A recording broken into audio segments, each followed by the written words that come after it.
Hello, darlings. It's Sunday. Time for a reset. Time to relax, reset, practice some self care, and get ready for the week ahead. I'll be your guide. My name is Vesper,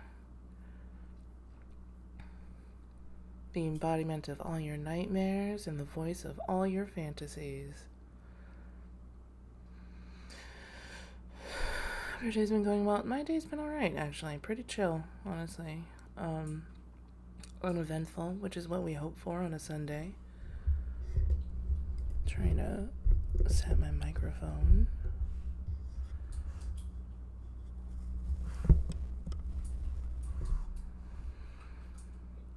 Today, we're going to be playing something a little different. I know that I typically play Yakuza. Today, we're going to be playing Obscura, which is an Otome game. I have no idea what to expect. I have no idea what this game is about. I'll be 100% honest with you. Always wanted to try an Otome game. Let's see if these men have what it takes to fluster me, huh? Let's get into it.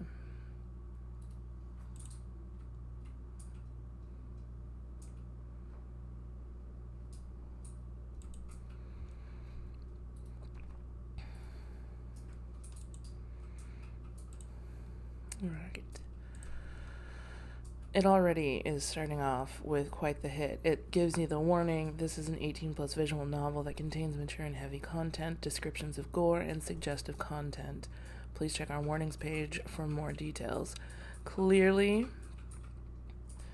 to anybody who ends up joining the stream, we're going to have to make sure that we throw up that 18+ warning.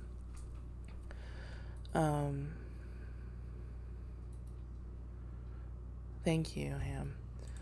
Let's, real quick, I want to see what the warnings are.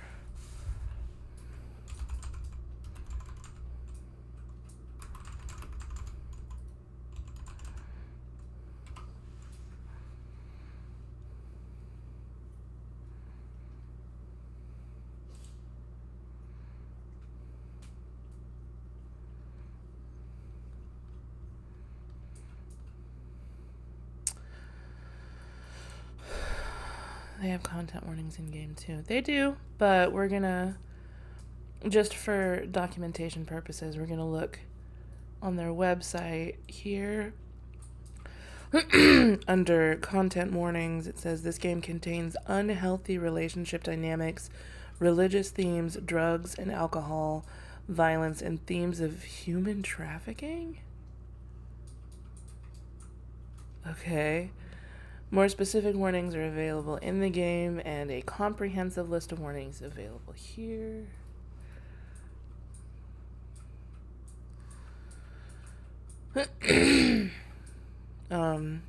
Also, just in case anyone is triggered by this, because this will be posted to YouTube eventually, probably Wednesday or Thursday.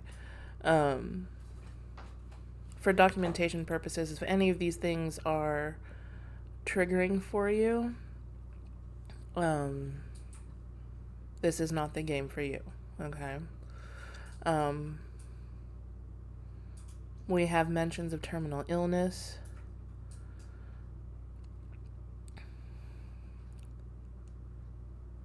significant power held over player character, and use of this power to manipulate, unavoidable non-sexual BDSM scenes,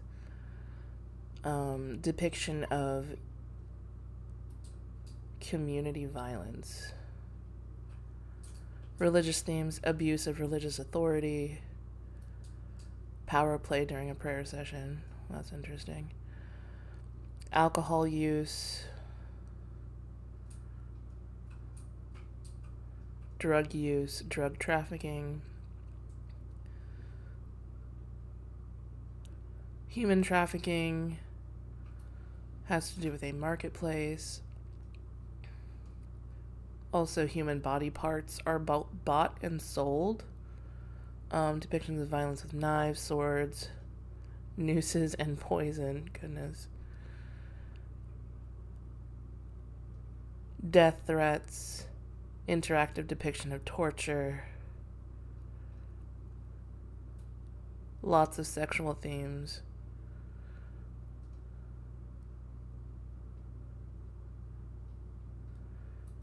Oh, menus suddenly close or change without warning, regardless of whether timed choices are on or not. The mouse moves without player input. Sudden and jarring transitions, bright flashing visuals that can be turned off in the preference menu. I will not be turning those off, but be aware if you have sensitivity to that.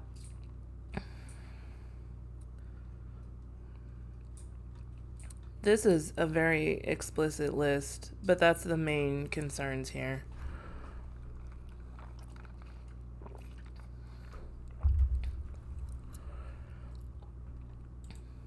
So if those things at any point in time are triggering to you, please avoid watching me play this, or watch me play it so that you can experience it safely and turn it off at any time so you don't play this game personally, etc. You know the drill. You're adults, you know what to do.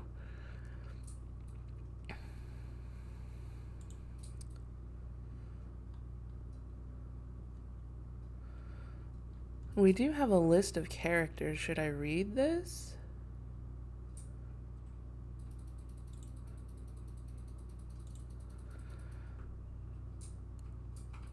There's a marketplace under the mountain where anything can be bought and sold. Visitors wear masks to become faceless strangers. It's home to the unscrupulous, the outcast, and the desperate. You're one of the desperate. Strangers with their own secrets and ambitions can show you ways through the market. They'll guide you to your goal, but don't trust them to have your best interests at heart. Wow, this sounds dark. I wonder how dark we get.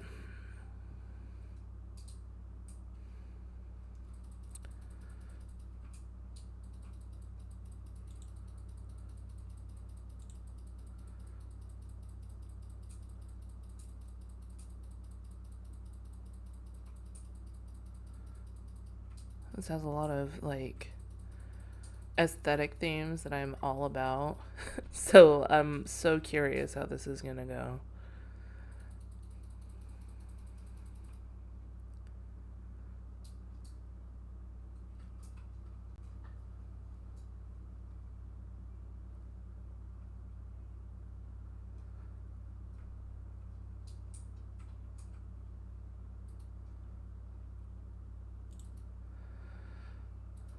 The info in-game, too.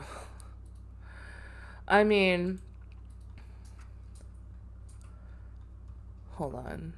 This doesn't seem to offer any spoilers, so I'm gonna share the game info screen real quick.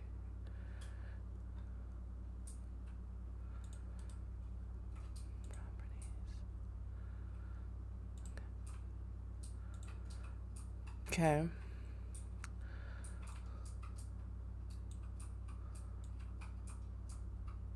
Right.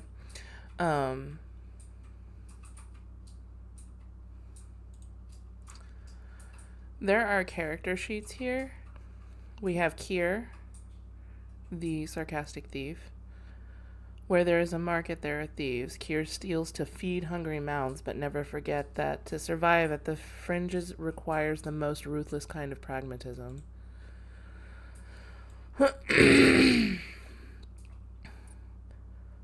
Penance is of the utmost importance here, and I think you'd best keep that soul of yours unblemished.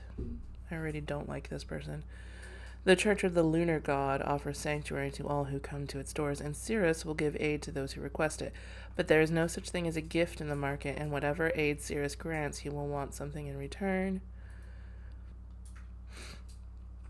We have Francesco, who's a spirited adventurer. There are so many sensations I've never felt before, and I'm making it my mission to finally live life to the fullest.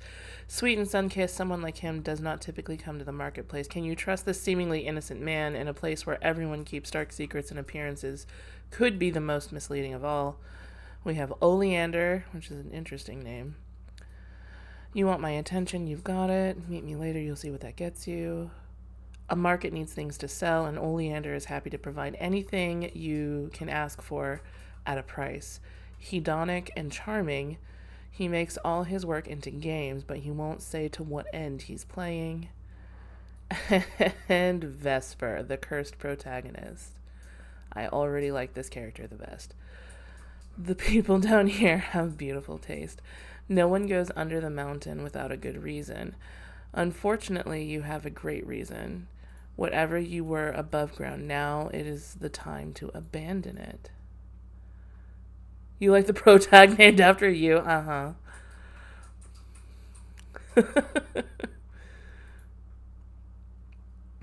And he comes with 3 different masks, which is interesting. Protag is me. Okay. On more levels than one. So, let's get into it. Let's see what this is about.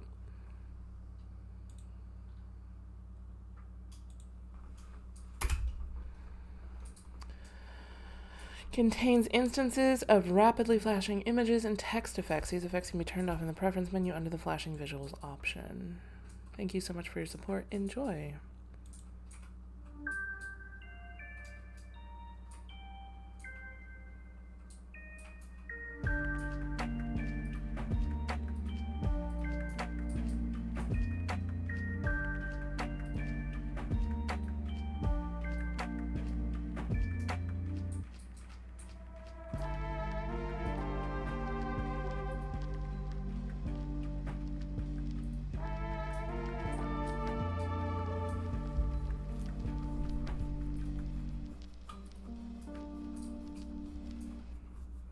I'm digging the vibe, that's for sure.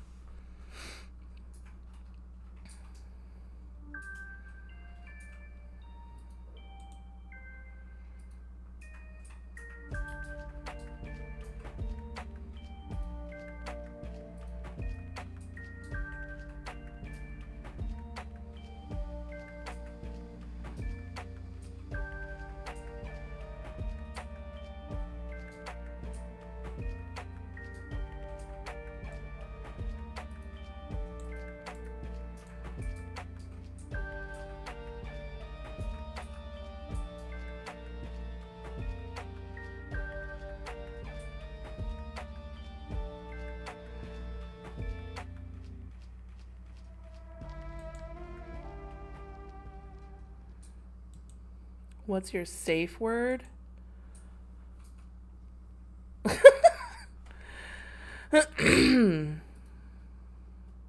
You can. And I do love that they did offer the dyslexic font, if that's something you struggle with. That was really cool. Like it's true accessibility there. Like usually they don't typically offer that in most games.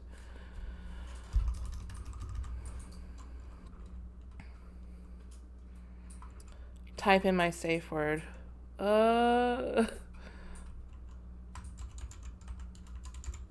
Pineapple. If you ever need or want to pause gameplay, you can press the safe word button in the top right corner. This pauses the game and takes you to the safe word menu. Welcome to the aftercare screen. This is your safe space, a calm, judgment-free zone. It will always be accessible to you. There's several options for you here, so take a deep breath and select what feels best. I want to talk one-on-one with the main character, or I want to be guided through aftercare on my own. What does that mean? Hey, it's just us two now. The bad men are gone. Always was and always will be. Nobody will hurt you here. Wow. Look at that. This is ahead of its time. Maybe, like, I have no knowledge of Otome games What an interesting detail. Like, what an interesting little feature to have.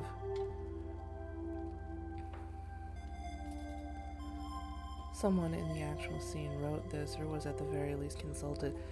Clearly, like, there's...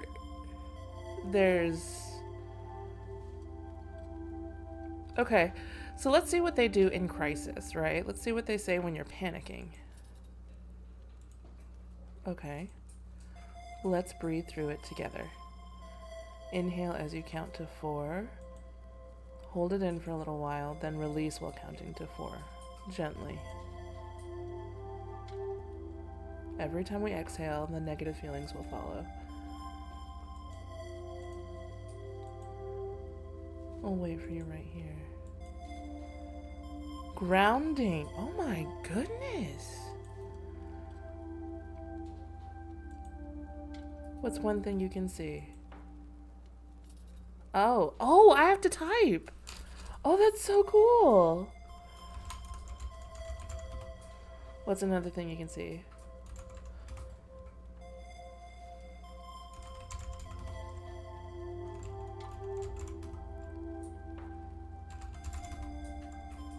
You did great. Oh, wow.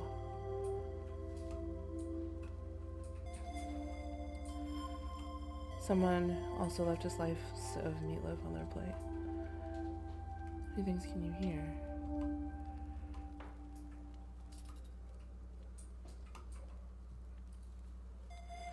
But it's completely fine if it ever becomes too much.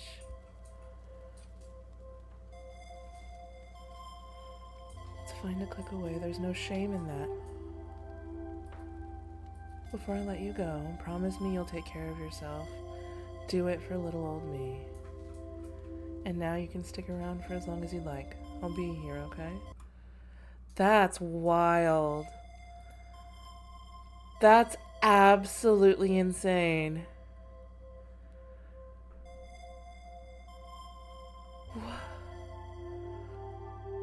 I'm not gonna lie to you. I was, after reading the description and all that, I was like, oh man, this is gonna be intense. But they were so thoughtful. How interesting.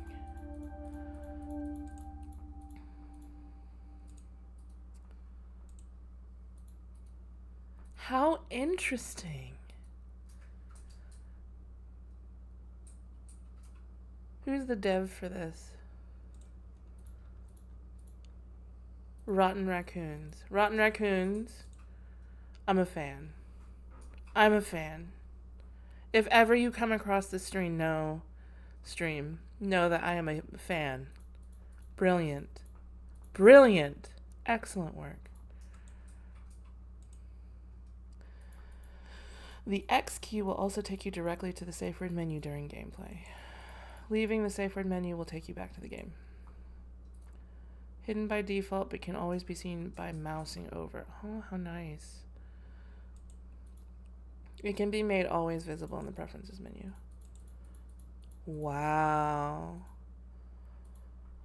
No one goes into the mountain without a reason.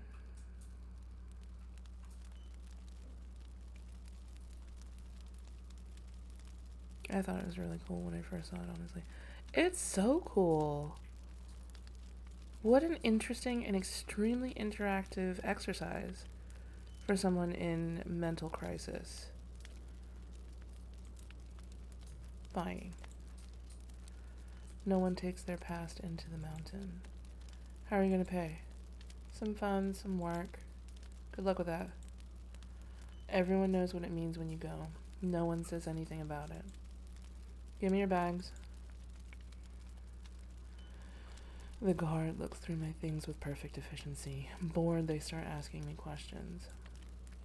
What are you going to be called down there? They even offer a they-them option. I am a they-them. That's not how you spell my name.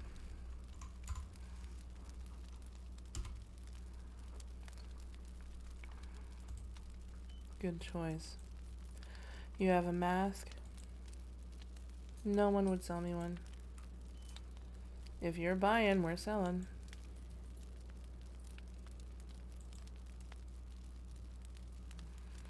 We're all faceless strangers under the mountain. Pick your poison.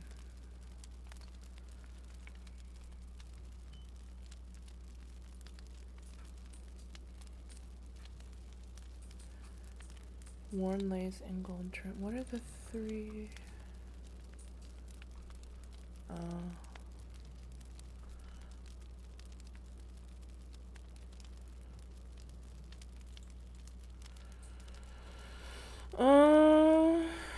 Let's see here.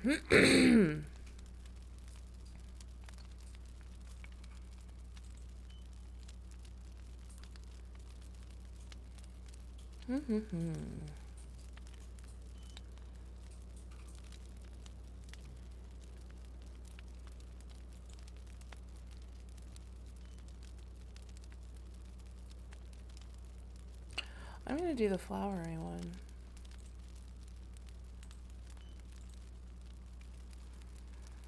It weighs to my head, but my mind feels lighter. I see my reflection in the mirror. The people under the mountain have beautiful taste. I hand the gate guard the money owed. Welcome to the marketplace. They step aside, allowing me passage into the tunnel in the side of the mountain. I begin my descent.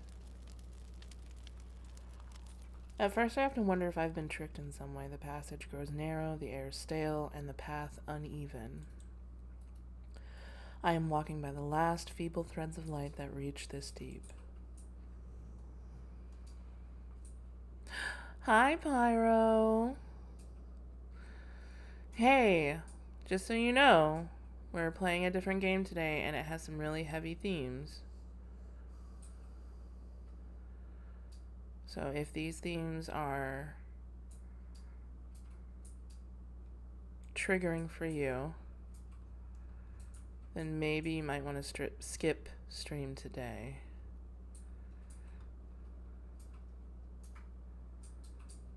I had to find where it is. It's cool.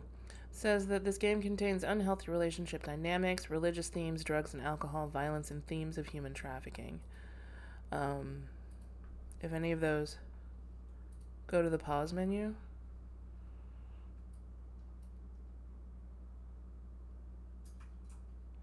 Is that the safe word menu?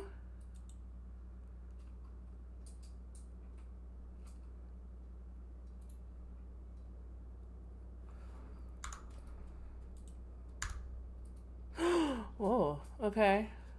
What do you want me to do here?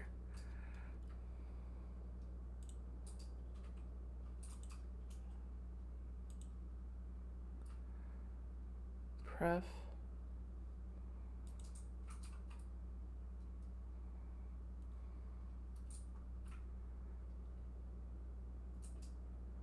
About.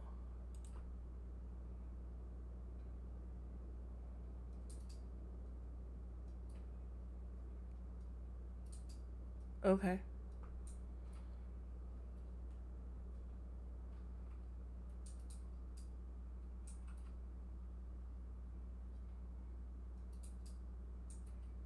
Oh, I see.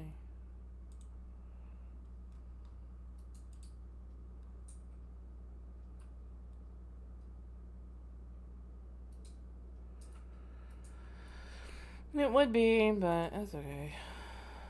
It's okay.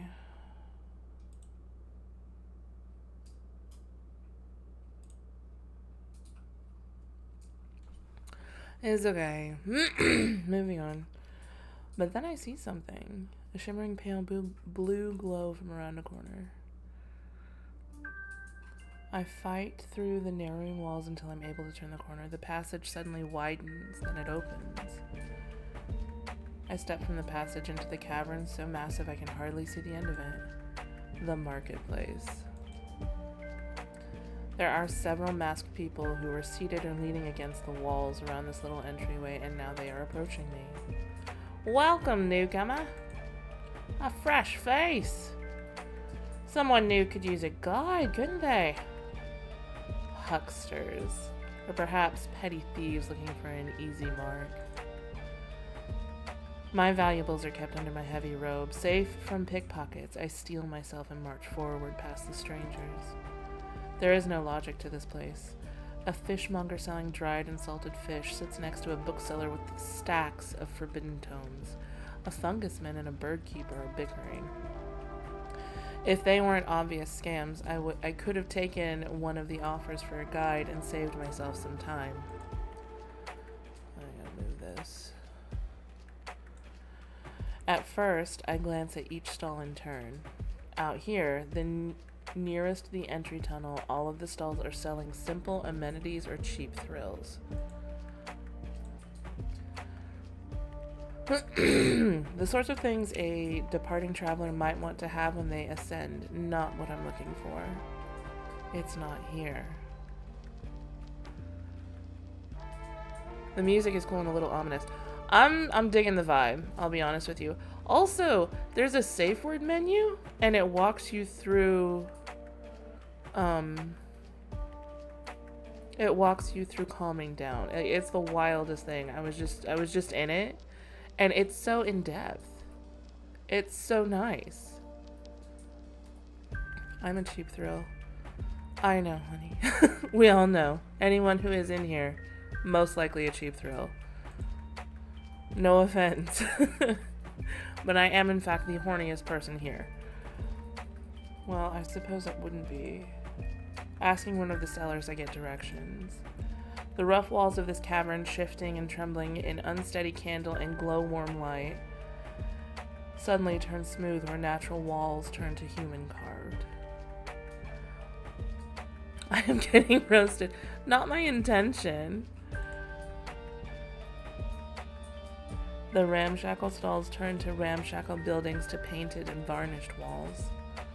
The quality of goods on sale is improving as well. The cheap basics are behind me. Ahead are the rare, the luxurious, and the illicit.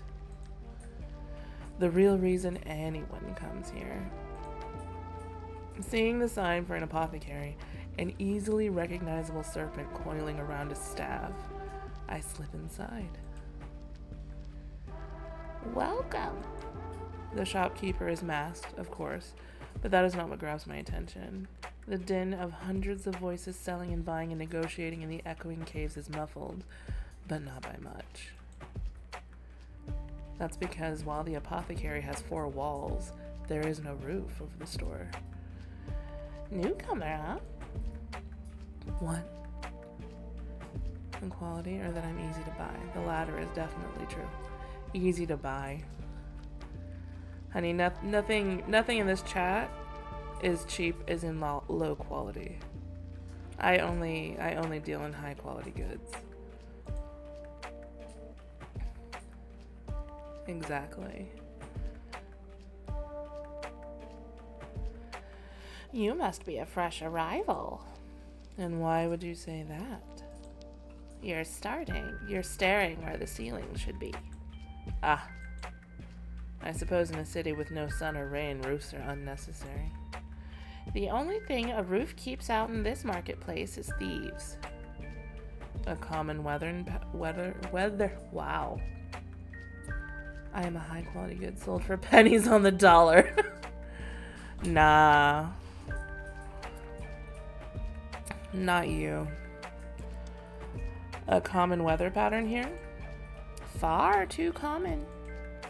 I make an effort to examine the apothecary's mask. It's plainer even than mine.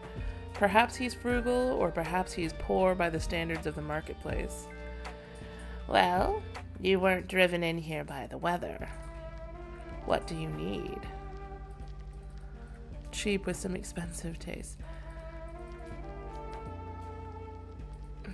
How do I put this? Good, sold for pennies on the dollar. Cheap with some expensive taste. You're both high quality goods.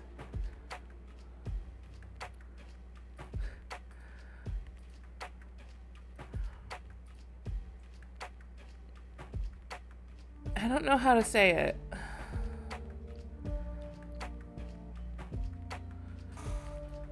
And it's not that I don't know how to say it without sounding rude about it. It's that I don't know how to put it into words specifically. I can see this. Shut up.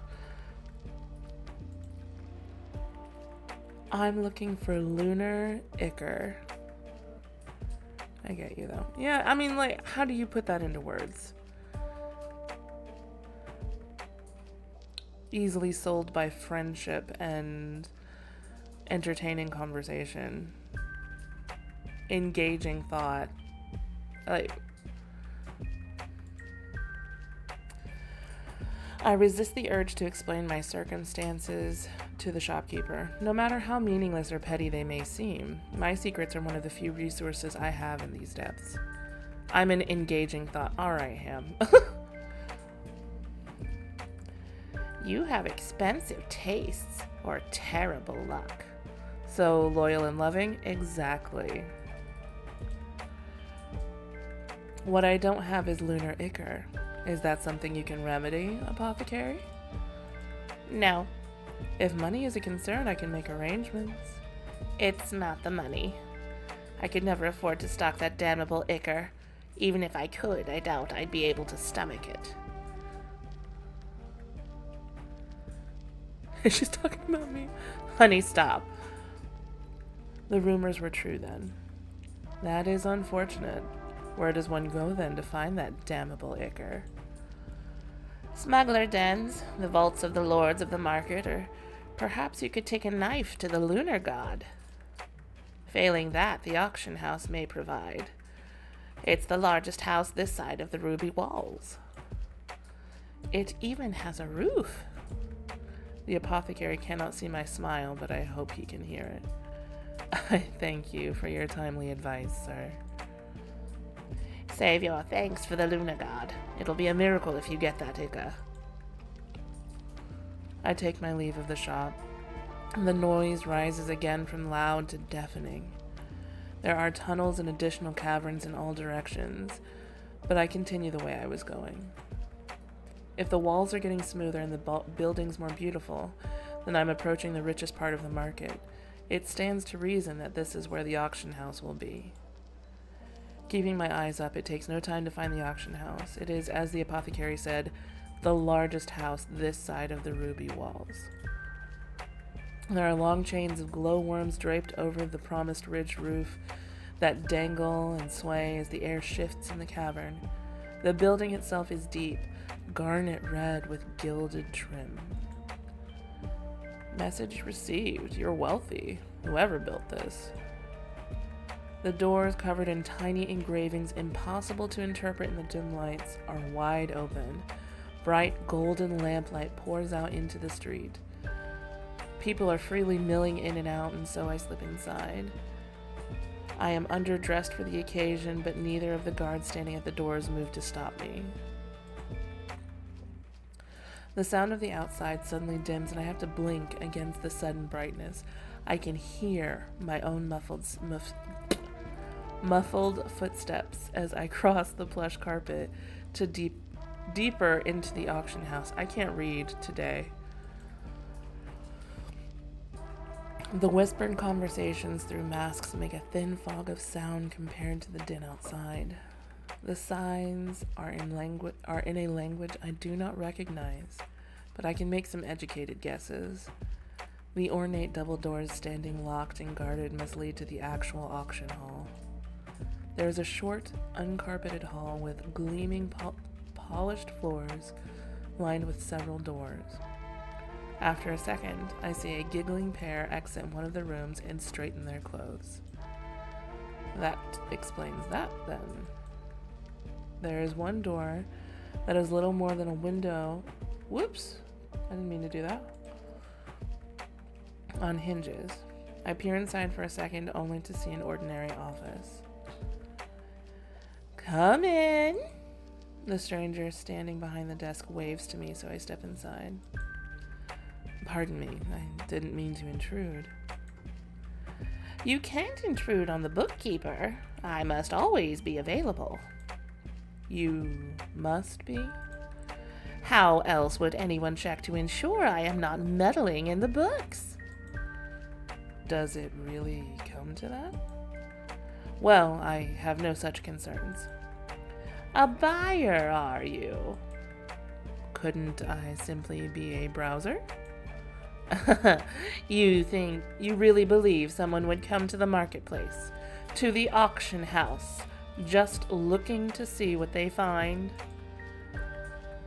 I suppose someone must have in all of history. Well, if that's the scale you're measuring by. You, however, are not here to browse. No, I'm not. You're right. I'm here to buy. Shall I show you the catalog for the next auction? I would appreciate it. The bookkeeper stands and hands me a sizable booklet. Do not damage it and do not leave here with it. They open a drawer to their desk and hold up a knife.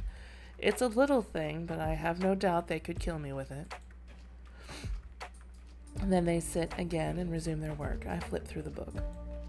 There are objects of unimaginable value, works of art by artists even I know by name, an exquisite jeweled tiara fit for any princess, the deed to a country manor on the surface. Then there are wonders I could have never dreamt of.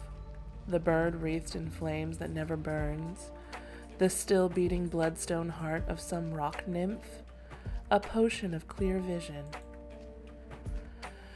I flip a page and am met with a miserable exposed face of a young adult. Their posture is low and defeated, but they are beautiful.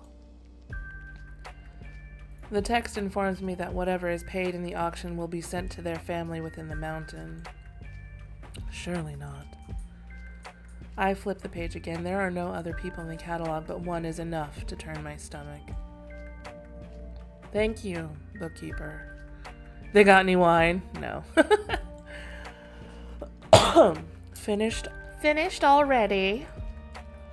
What I want isn't in there.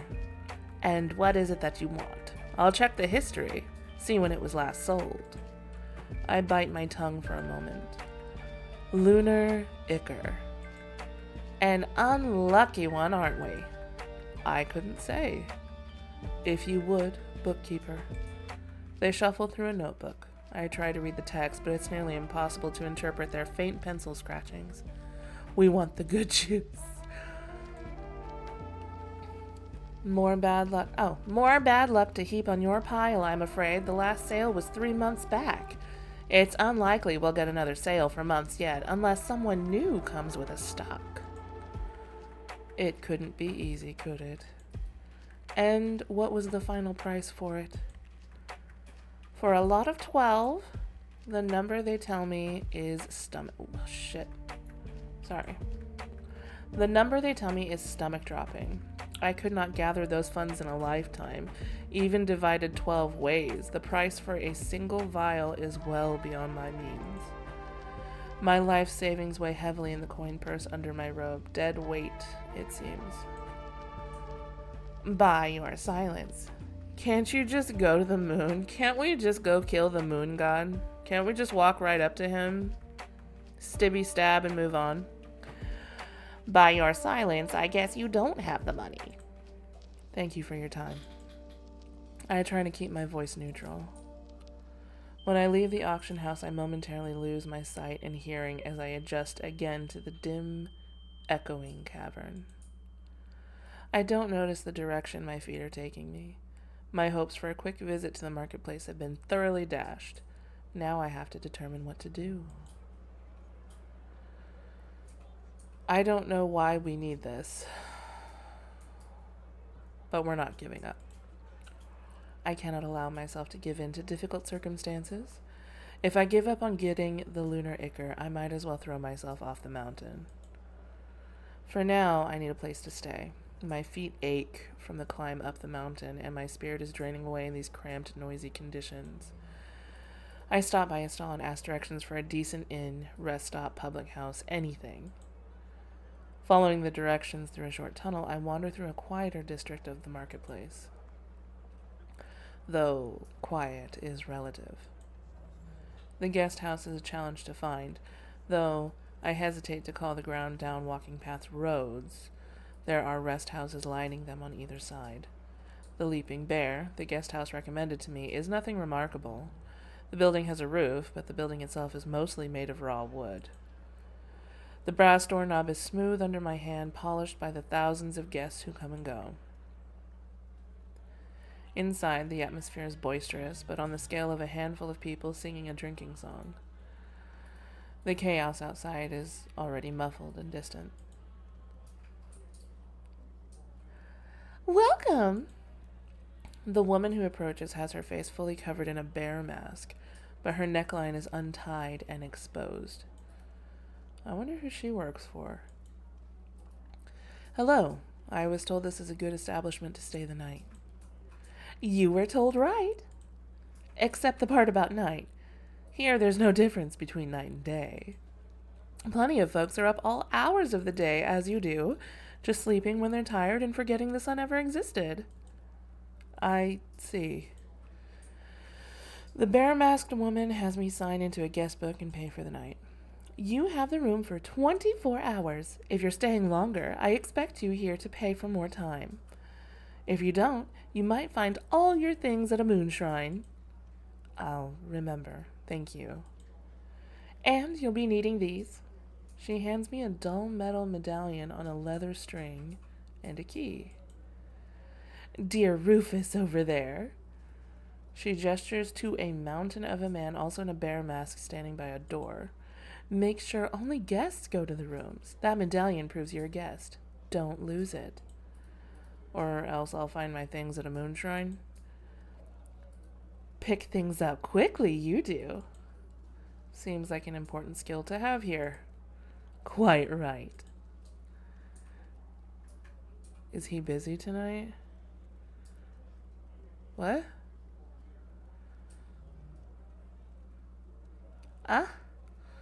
She gets back to her business, so I approach the mountain of a man guarding the door to the rooms. Hello, Rufus. The mountain of a man? I don't know. Do you want to ask him? Excuse me, sir. Pyro has a question. I hold up the medallion and wait. I'm not about to rush a man with a bat, especially one as blood-stained as his is. Then he nods and I am granted passage. He watches me go to my assigned room.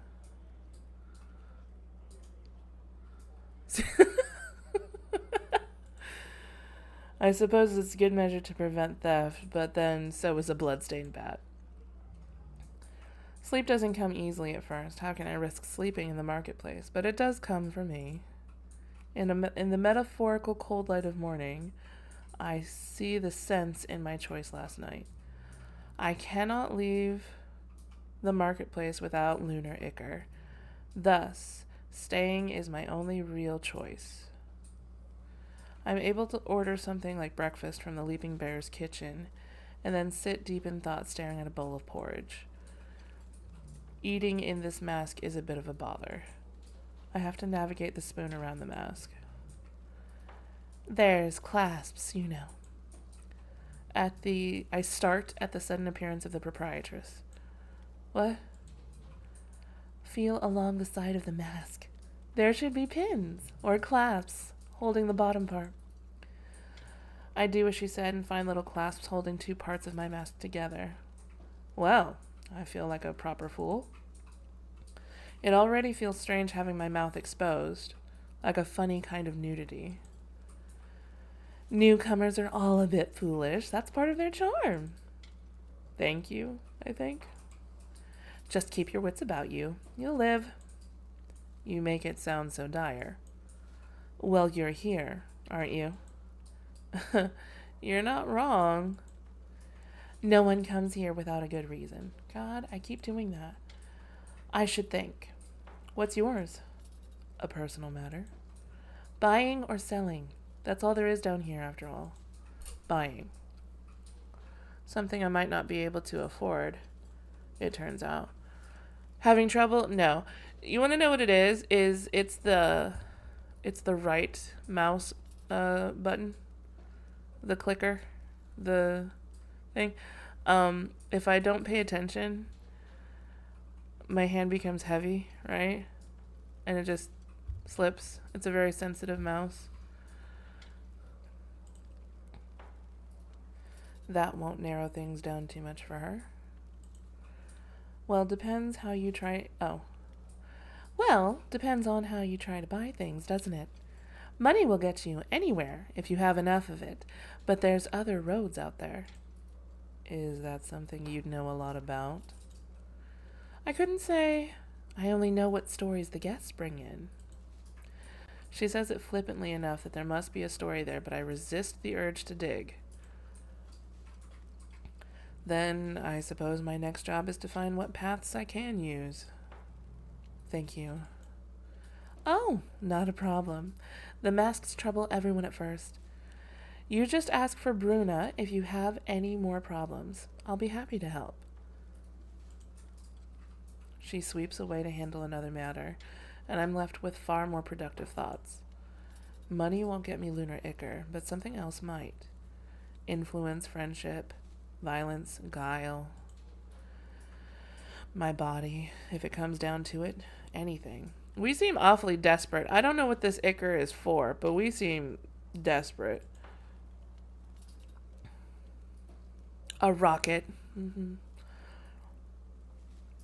There's a lot to think about. Am I going to stay in a guest house for weeks or months? What possible ways are there to get Lunar Ichor? Let's start with one foot in front of the other. Over the next several days, I get to learn the layout of the marketplace. It's an ever-shifting rat's nest of stalls and passages and unmanaged pathways, but there are some fixed landmarks. That could be an innuendo. Could be. Might be. I can navigate somewhat comfortably by those landmarks when they are visible. One evening, based on my own internal clock, the proprietress of the Leaping Bear hints over a meal that as long as I am well behaved, she would be willing to extend more generous long-term rates to me. I wasn't planning to misbehave, even less so with Rufus keeping an eye on me, and so that settles the matter of lodging for the moment. As for the Lunar Ichor, I am at a loss. It is rare, absurdly rare. And based on the reactions of those I speak to about it, some aspect of it is very taboo. Likely the condition it treats. I'm wandering one of the quieter passages, clearly natural by how uneven the ground is. It's mostly homes, built on whatever smooth patch of stone the builder could find, but there is one that towers over the rest, a tall church with heavy oaken doors. Where normally I would expect to see a golden 10-point solar sigil, instead there is a more simplistic crescent-shaped one, the lunar sigil. Oh, I suppose the solar god isn't much help down here. I have seen the eerie blue-green light of glowworms and the smoky gold of lanterns, but I have not seen the sun since I started my descent. Churches dedicated to the lunar god exist outside of the mountain, but not in any significant numbers. The lunar god, Lunar Ichor. It can't hurt to ask, could it?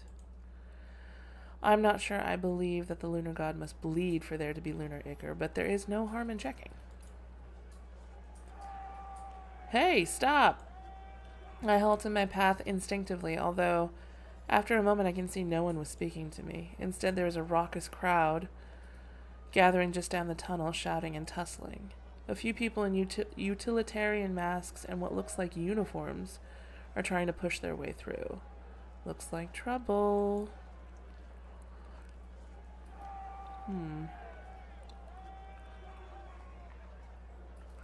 Did it say that it was...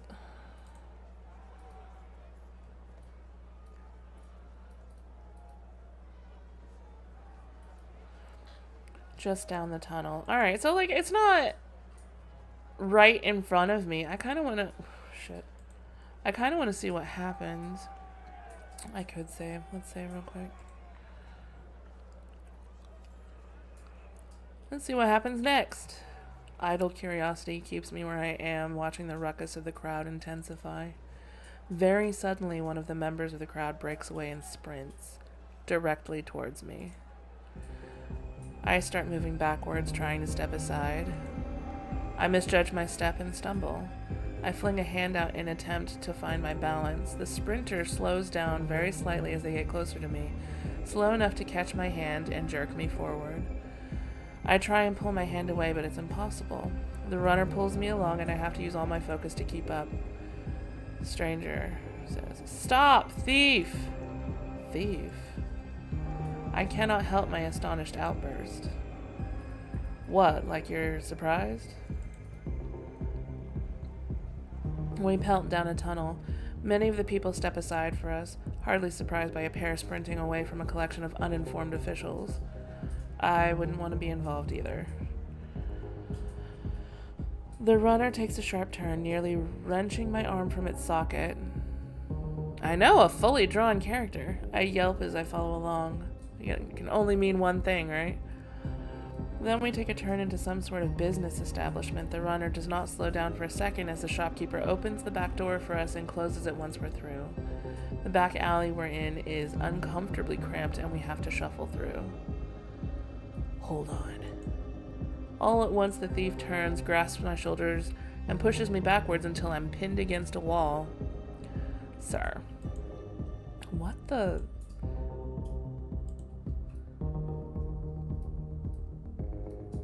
We're both panting. The thief leans in until I'm nearly pressed body to body with them. Stay quiet for 20 seconds. Helpless, I have to follow the thief's lead. I do everything in my power to breathe silently and try to tuck myself behind the stranger. After the count of 30, the thief gives me space. Who are you exactly? Vesper. Okay, Vesper. Do you trust me? That's a stupid question. No? Not remotely, should I? No, you shouldn't. Oh yeah, totally, yes. Guys, we're under a mountain. There's a marketplace selling people. Let's take this a little bit safer, shall we? No, you shouldn't. But if you don't want to get arrested, you should still come with me. Why would I get arrested? On another merry chase through the marketplace. Somewhere we can cool off. They didn't see your mask, so once the trail gets cold in 20-ish hours, you can go. I'm stuck with this fucker for 20 hours? Have this escaping business down to an art, do you? Wouldn't be here if I didn't. He looks like a frat boy. I trust every stranger that yanks my arm about. Well then, thief, steal me away. Keep quiet until I tell you it's all right to speak again. Not yet. What's your name, thief? You got mine. I'm a thief. I'm supposed to take things. Do you want me to call you thief when we're walking around? Would you like that kind of attention? I think you can back up and see the other answer if you want. I like my answer.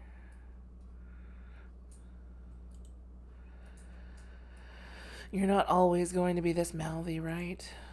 Depends how much you deserve it. Call me Kier. Pleased to meet you, Kier. I am not saying to change it. It's much more if you're curious. Oh, no. Well, we'll see. I'm just gonna... Honestly, I'm not gonna... Unless I'm gonna avoid changing my answers. Does that make sense? We're gonna make this an authentic playthrough. As in, like, we're just gonna... Yeah. Sorry, bro. You know how to pick... Not yet. And now you're going to shut up. Fine. I didn't say you could talk yet. I've grown comfortable with the anonymity of my mask, but it's a great shame I can't show Kier exactly what I think of his sass. To be fair, he's probably thinking the same thing. We sneak through the back alley, shuffling between buildings that seem to be leaning into each other. I have no idea where we are at this point. I've lost sight of all my usual landmarks, and there's every chance I'm in a cavern I've never explored before. Kier, at least, seems to be completely comfortable navigating in this space. Ouch. We stop at a dead end. Or at least it looks to be a dead end, for a moment. Kier shoves aside a collection of heavy planks and a short, narrow passage is revealed. Watch your step. We have to crouch and nearly crawl through the passage, but it is mercifully short.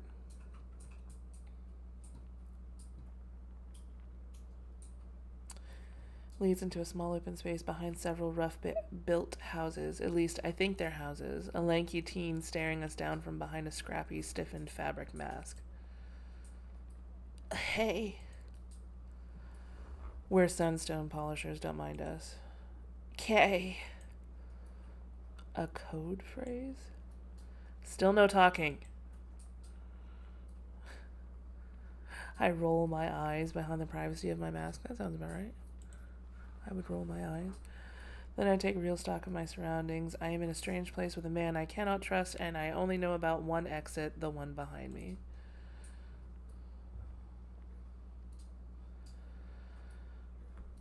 Why am I here? I don't need to be here.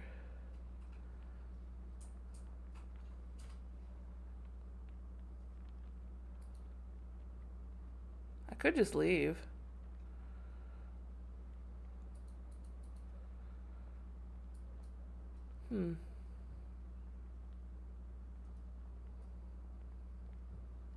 I've got my own things to worry about. Let's just go. If I'm going to escape, I need to do it now.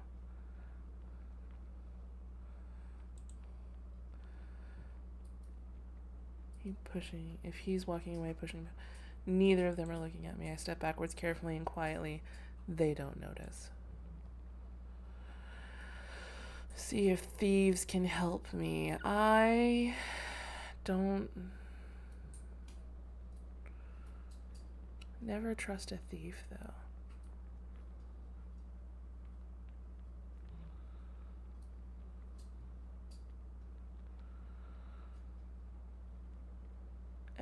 If he can't catch me leaving, he's not a very good thief. Duck into the passage. It's undignified, scuttling on my hands and knees, but I make quick pace. Too edgy in here, bye. Hey, wait! Nope. The short tunnel is blocked off again, as expected, but a firm shove against it opens up a narrow gap. I squeeze through. Then I'm on my feet and I start to run. I can hear Kier behind me.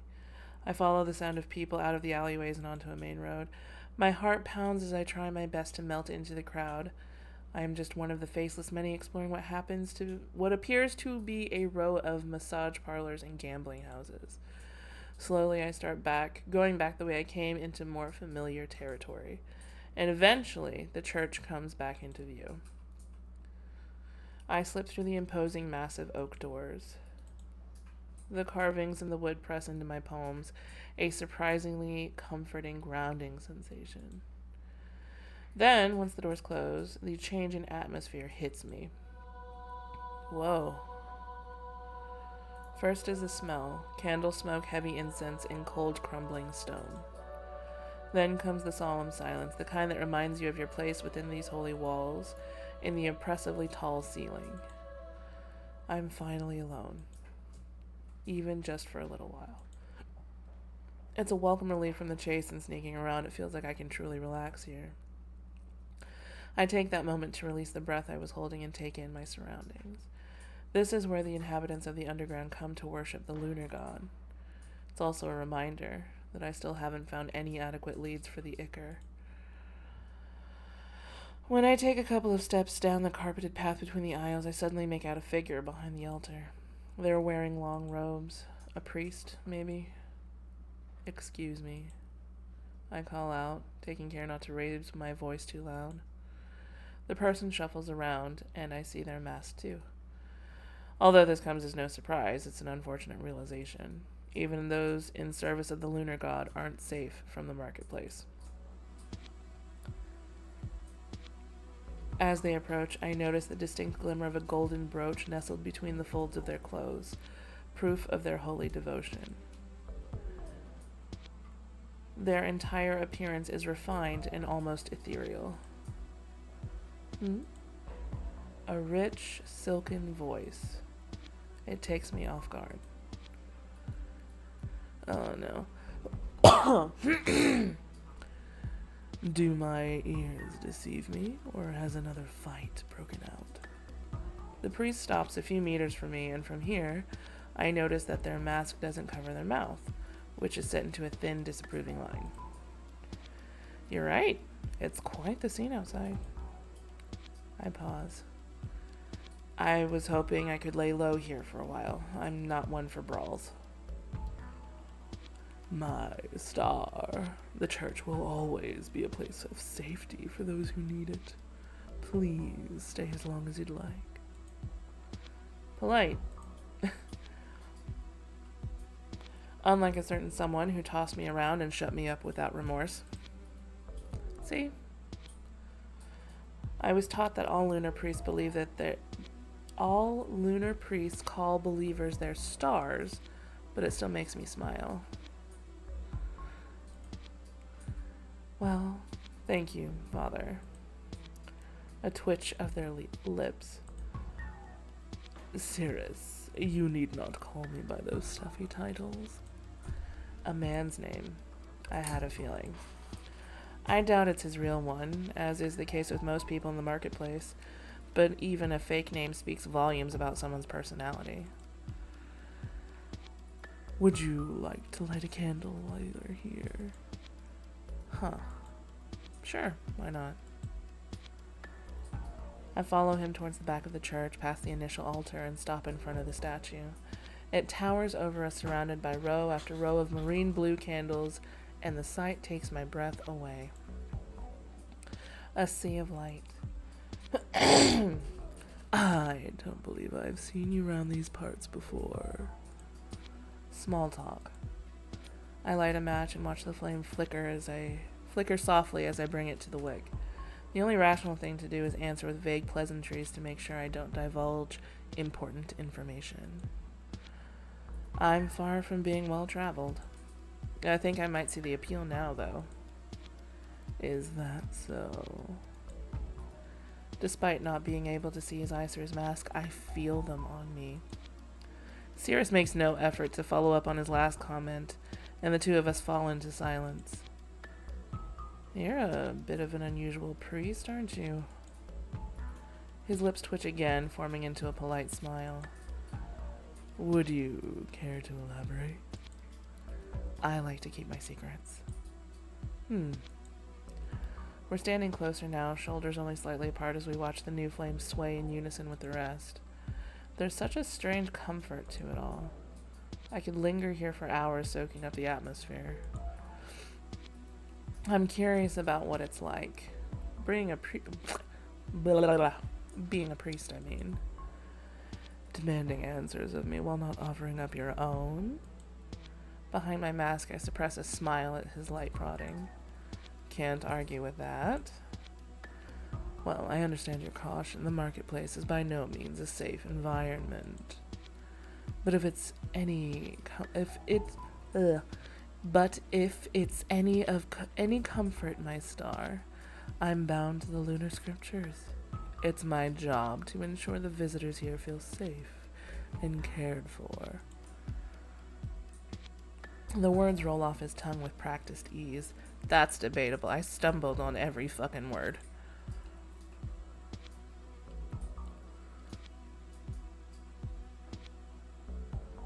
I do like the way he calls me his star.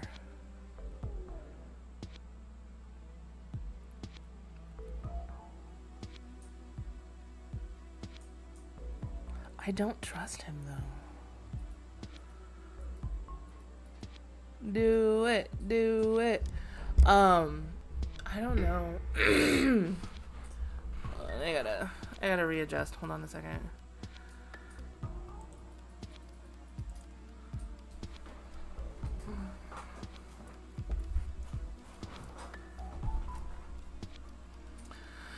My knees hurt. I'm getting old. I'm old and infirm. Oops, I did that wrong.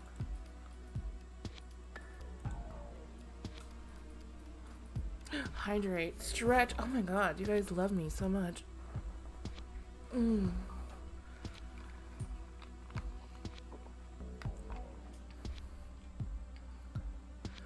Also, I have to give me like a minute.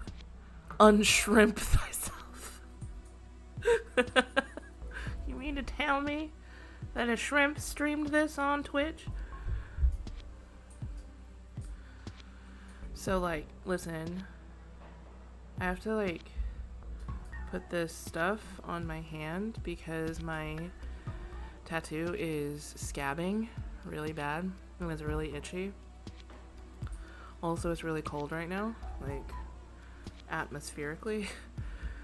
So, like, I have a little jar of salve that I have to apply every so often because I am afraid that the ink will crack or my skin will crack and it will disrupt the ink. So just hold on a sec.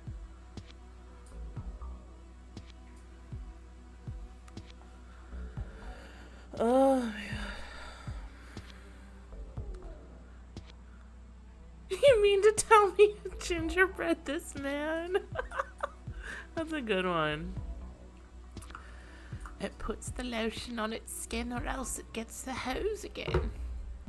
What is that from, out of curiosity? Is that Silence of the Lambs or is that something else? Is it Silence of the Lambs?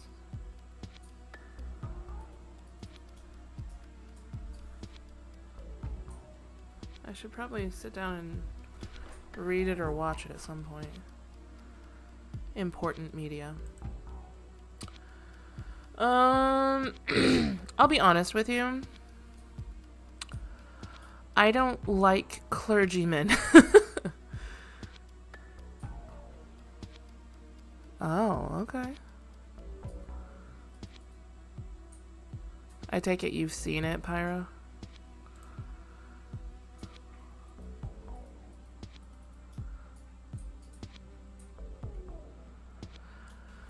I pick at my nails in slight discomfort, thankfully hidden from view under my long sleeves.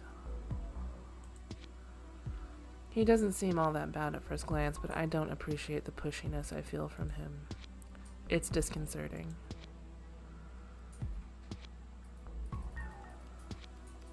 It'll pass? What if it doesn't? Maybe I'm just on high alert. The marketplace hasn't given me much of a break. I want to trust my gut feeling, but the truth is that I'm tired, demotivated, and a little hungry. So the gut cannot be trusted. Wow. I have never felt more seen. My bad. Of course you don't have to answer. You know better than anyone else how important anonymity is down here, I'm sure. Indeed. He sounds a little saddened, but I don't understand why. That being said, sometimes it is our dedication to remaining a stranger that is our downfall in the end. Huh.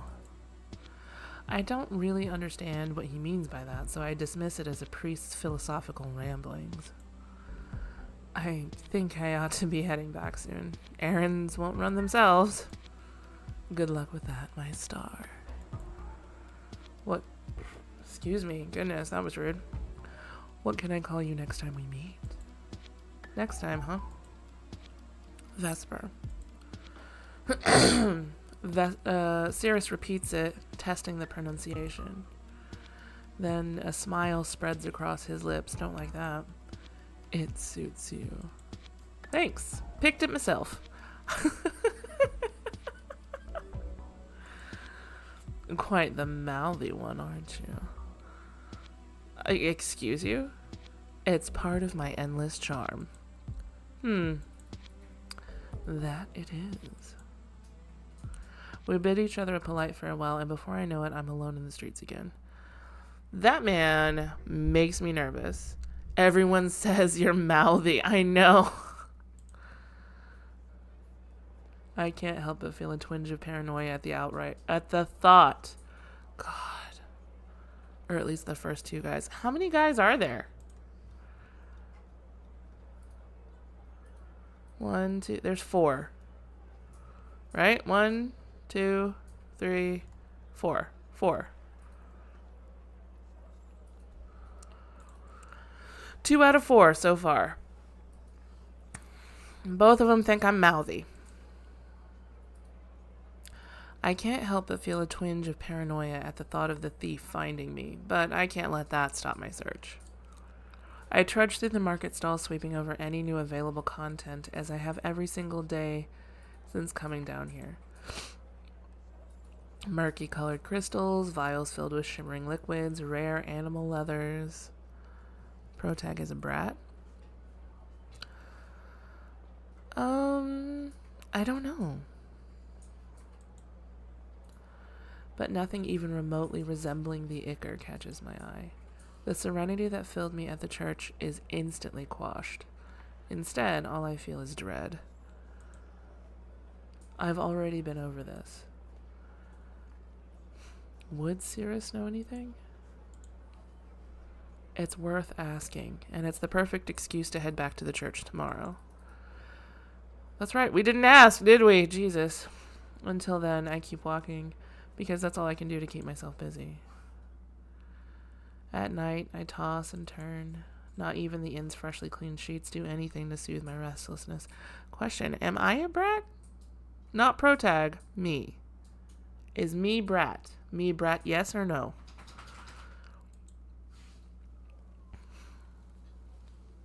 No? Okay. Before I know it, it's the next day, and I've barely gotten a wink of sleep. Bruna stops by for the usual breakfast chatter, but my mind is elsewhere. All I want is answers. Paulo, get out.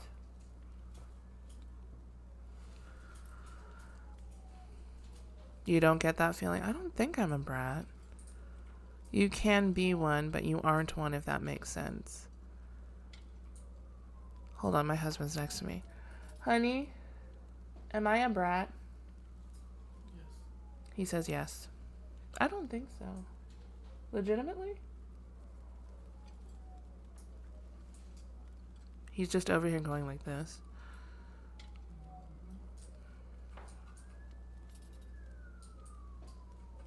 I guess I'm a brat then.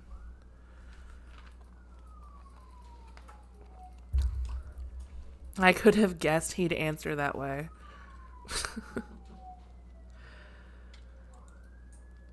Why is that so loud?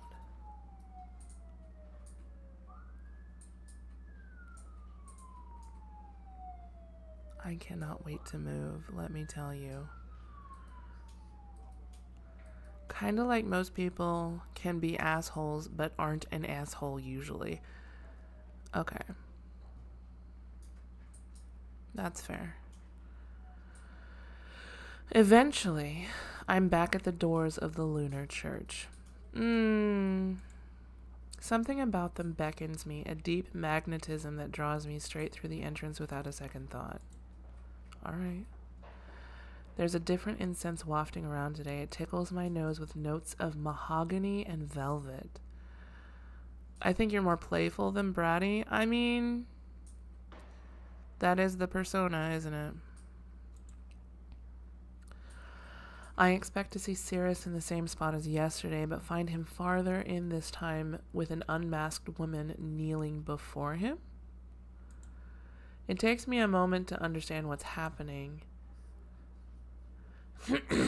The priest doesn't say a word. His stature is imposing and almost regal, practically towering over the other person.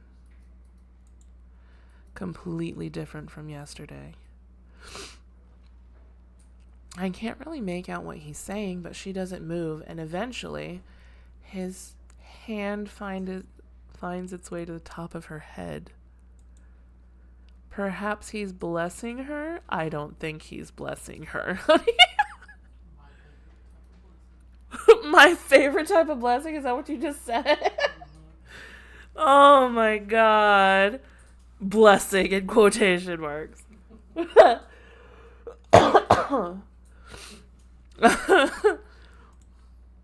I wonder why the atmosphere is so heavy in here. I decide to hang back. It's not my place to interrupt whatever ritual may be going on. My eyes rove over the decor instead, specifically the paintings and the detailed scenes they depict. Massive oils on canvas, crackling with age at the edges. The larger one shows two gods at opposing ends dancing around the earth in harmony. So this is the head of the church. Pyro. That was good. Their arms reach out for one another as their endless rotations continue on until the collapse of the universe itself, unable to ever reunite. It's a little sad. Vesper. I didn't notice him approach.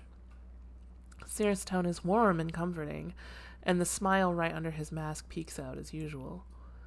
It's as though the ceremony from earlier never even happened. Hey, I'm back. Didn't want to disturb you back there. Back there? Oh. He tilts his head, lips stretching into a mysterious smile. Did I make you curious by any chance? About this ceremony? Yes. Not really. I just really didn't want to get in the way. That's a shame. His smile falters only for a second. I think he didn't like my answer, guys. I don't understand. Either way, I'm sure you didn't come here just to spy on me and the paintings. Plays Otome game, rejects everyone. Yeah. Like, come on. Come on. Are all advances going to be this... What's the word? Tactless? I'm looking for something to, like... Come on, wow me. And I understand that there's going to be cheap mechanics because it's an Otome game. You just have to move the plot along, right? But wow me. They've wowed me with the mechanics of the game. I mean, I would if every option sucked. I mean, so far, that thief was useless. He still hasn't found me. Some thief. This guy, very clearly... I've only seen the first two guys, haven't seen the others. I haven't seen the others either, so, I mean, I don't want to get locked into one. Let's just play our options. Let's play the field. Let's see what we have offered to us. His comment makes me smile. Maybe I did. If I could see his eyebrows, the tone of his voice suggests they'd be raised right now. I guess you're right, though. I am in need of advice. Pause. My star, nothing pleases me more than knowing you feel comfortable enough to come here for help. Sirius comes closer, and for the first time I take notice of his height compared to mine. Oh, no. He's got to be at least a full head taller. What? I'm convinced that particular truck has driven by this apartment multiple times because it is always that loud. And they always rev right as they're passing. It's annoying. What can I do for you? I hesitate, unsure if he really should be trusted or not. I'm looking for something. Lunar Ichor, to be specific. Something in his demeanor shifts when he hears this. You're sure? Quite sure. Quite the task. What do you need such a precious resource for? I find that I really don't appreciate him sticking his nose where it doesn't belong.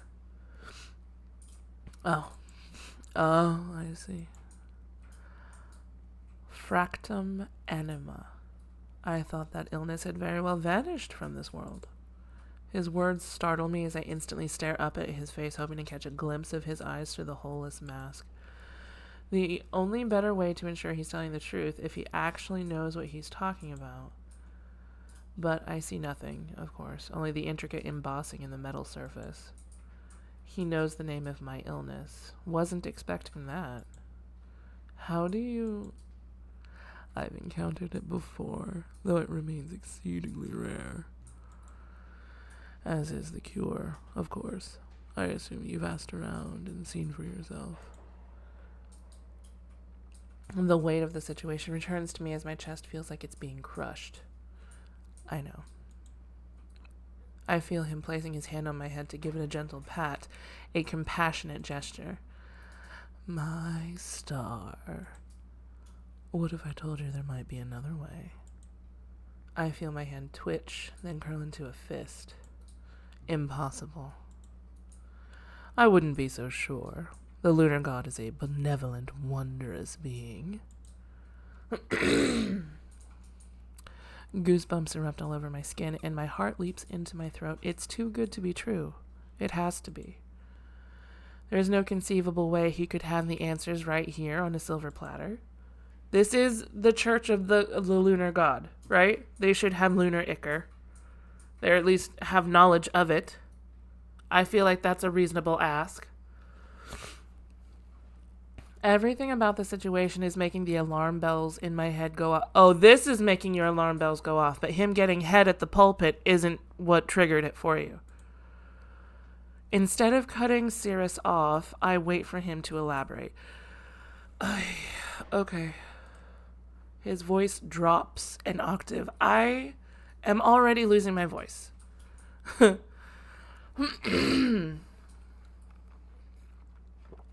should have opted for hot tea instead of cold. Oh my. Time around us seems to come to a standstill.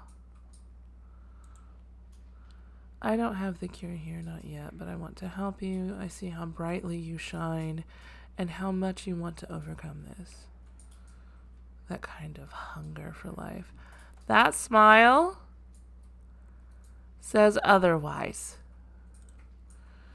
Will you let me help you? I mean,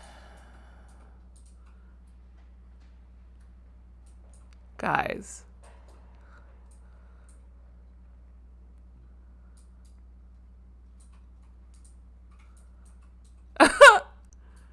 He's really legitimately not going to let me say no. He's not going to take no as an answer.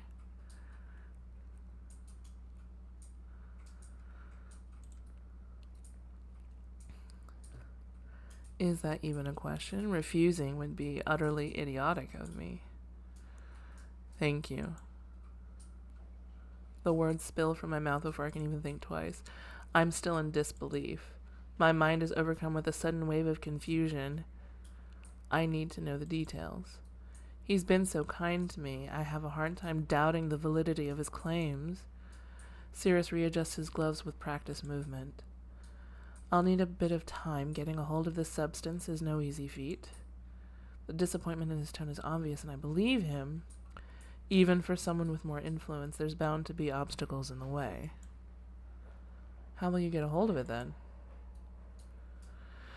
Have you heard of the lunar god's healing prowess, my star? He turns to face the giant statue surrounded by the candles and motions for me to follow. I have. And how much do you know about it? As we both come to a halt, heads tilted up to get a full view of the statue and its surroundings, I respond with silence. So that priests were able to receive a sample of the blood that flows in these higher beings' veins to save their people. That is the ichor that we know of today. Pure and concentrated life force infused with their powers. In this case, healing powers. There's no reliable way to get a hold of it. That being said, this blood had once been taken and thoroughly analyzed by a man who then went into hiding. Left all his notes behind after passing away. You're saying we could find these notes and replicate the composition of real lunar ichor. Precisely.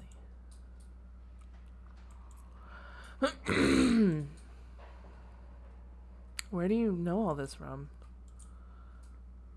This man went by the name of Nexus. He was a fellow priest from this very church. I hope you know just how difficult you're making it for me to believe you. It's just not possible.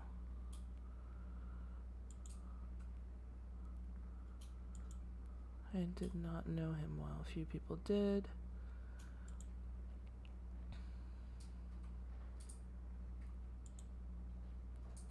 No guarantee we'll be able to replicate it with the information we have. Not that someone will, nor that someone will do it. I'm gonna not be reading all of it now. My throat hurts. It's a lot of reading.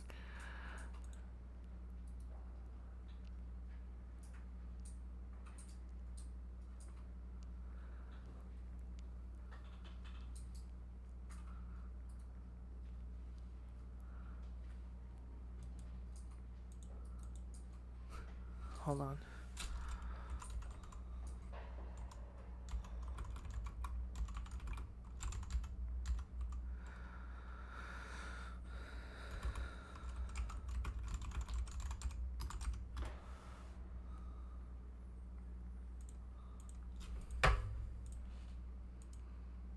Better to try than do nothing at all.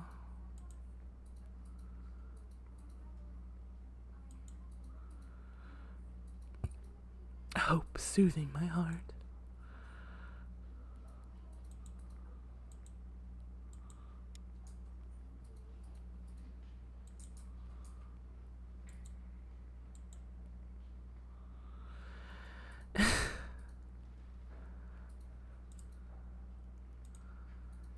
It's not as easy as just saying pretty please and then having the ichor appear before us.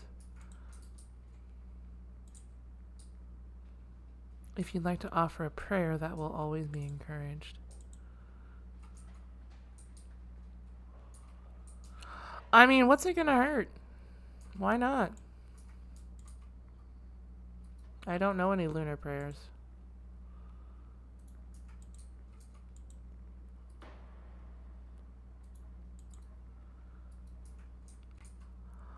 Oh.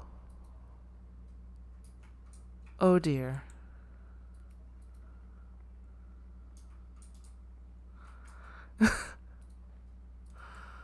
Oh no.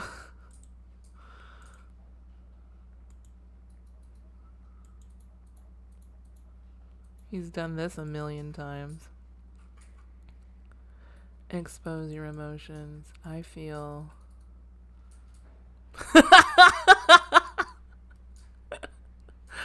vulnerable.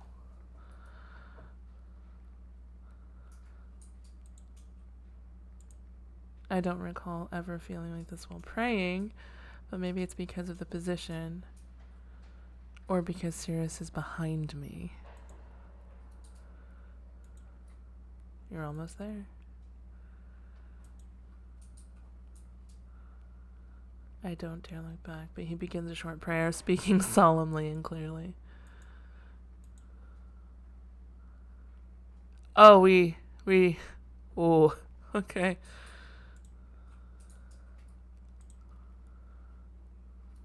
I thought that was going to be something substantially worse. It wasn't.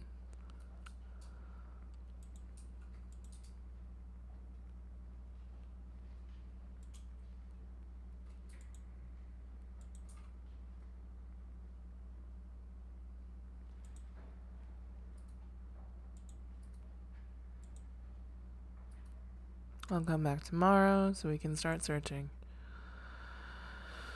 I'll do my utmost to find any leads and let you know if there's anything to work with.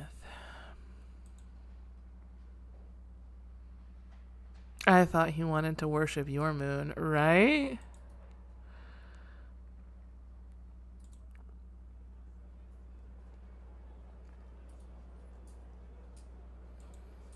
I don't think I'll ever truly get used to not seeing the sun, but I'm starting to warm up to the underground as a whole.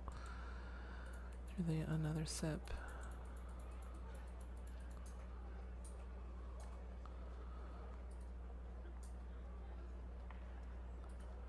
I don't understand why he was so insistent. It was kind of nice. Not really. This is what bugs me the most, though. Fanatical priests aren't unheard of, and there's a fair share who would do anything to spread word of their religion. But Sirius never struck me as that kind of priest. So why now? I need to come to terms with what happened. I pay for my soup and begin my long detour back.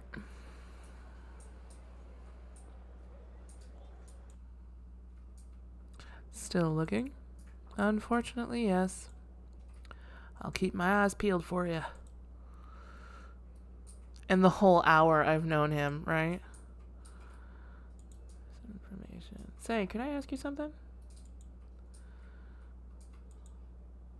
Falls silent in thought and drums his fingers on the surface of the wooden display table. Can't say that I have. Why? Heard he passed. Noses, he doesn't press it. Not exactly an uncommon occurrence around these parts. Thanks anyway. But I don't let it bother me. After all, I have Sirius's lead. Just as I'm about to turn back towards the inn, I narrowly dodge bumping square into someone's chest. Oh! Boy number 3. I bow my head in apology, but the stranger fumbles back, distraught. All good. You okay? I should be apologetic. Are you okay, dude? It's one of the noble suns from the surface. His skin sports a rich sun-kissed glow that almost makes me envious. The high quality of the suit's fabric and the elaborate pieces of jewelry don't lie either. Even the mask is perfectly coordinated with the rest of his suit. He's a rich boy. Rich people! That's not necessary.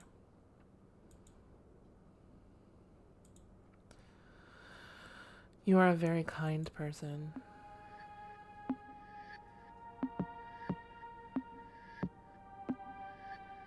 Are we eating him? Maybe.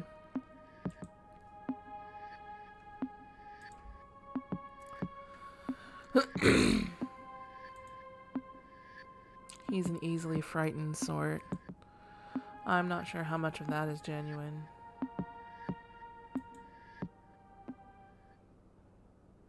Truly is a strange place. I mean, we bumped into him. He seemed really nice about it.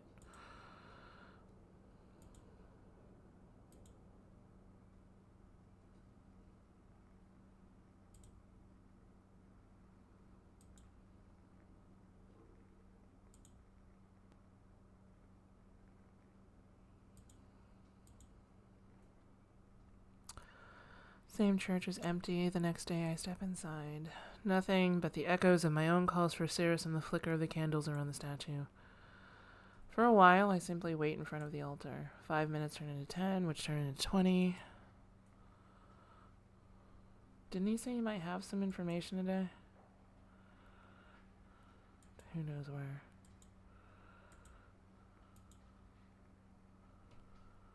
Oh? As discreetly as I can muster, I finally catch a glimpse of Sirius. And he's not alone.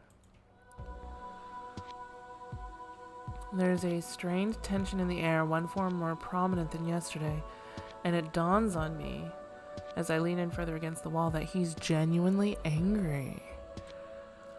The usually smooth, silken tone of his voice is raised towards the person in front of him. I don't know who it is, but they have their hands raised defensively, and their own words come out with such difficulty. Come out with much difficulty. Do better, I promise, please. Just give me time. That is not good enough. Kind of anger coming from a priest of all people on holy ground, no less. I can't speed up the process, not anymore. They'll be on to me. I'm so sorry. Show me that you're sorry. That's hot. Shiver runs down my spine. What is happening right now? Pale and deathly. It's a blade.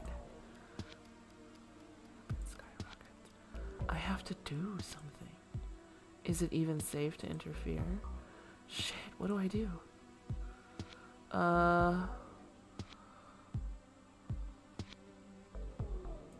Walk away. We can't. We can't. We can't. We can't. It's the only thing that can save me at this point. Morals be damned.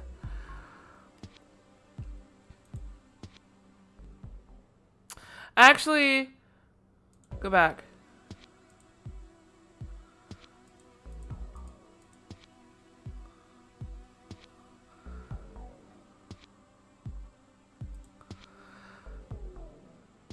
We're gonna watch, I guess. He says I can't move. I don't know which one of those options was the one to watch.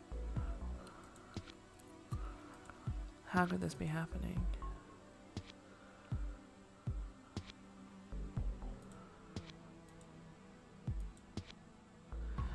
in front of the statue would be a more fitting setting for this.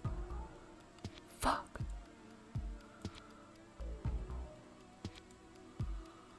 Try to shuffle back noiselessly.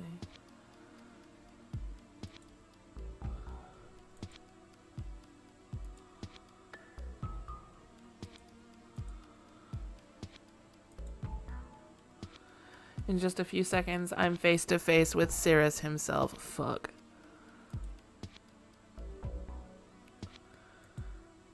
He nods in the other person's direction, who proceeds to drag me through the doorway and unceremoniously toss me into the room. I don't know if I trust it. You shouldn't be here, my star. I'm simply taking care of some sensitive matters. You have to understand. Sensitive matters, really. You gave him a knife, one that he was going to use on himself. On himself? I think you have the wrong idea. What I gave him was not a weapon, but a ritual dagger. One used in the elaborate dances and rituals of repentance.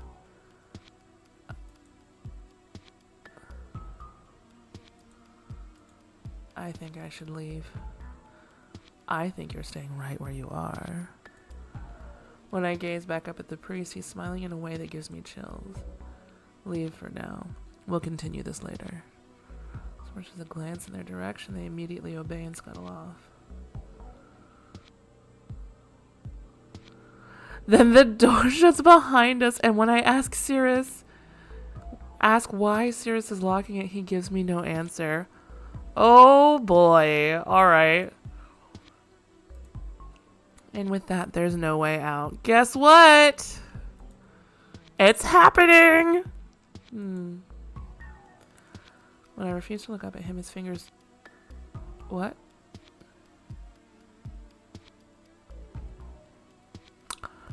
Okay. Do you make it a habit of snooping around here and eavesdropping like this?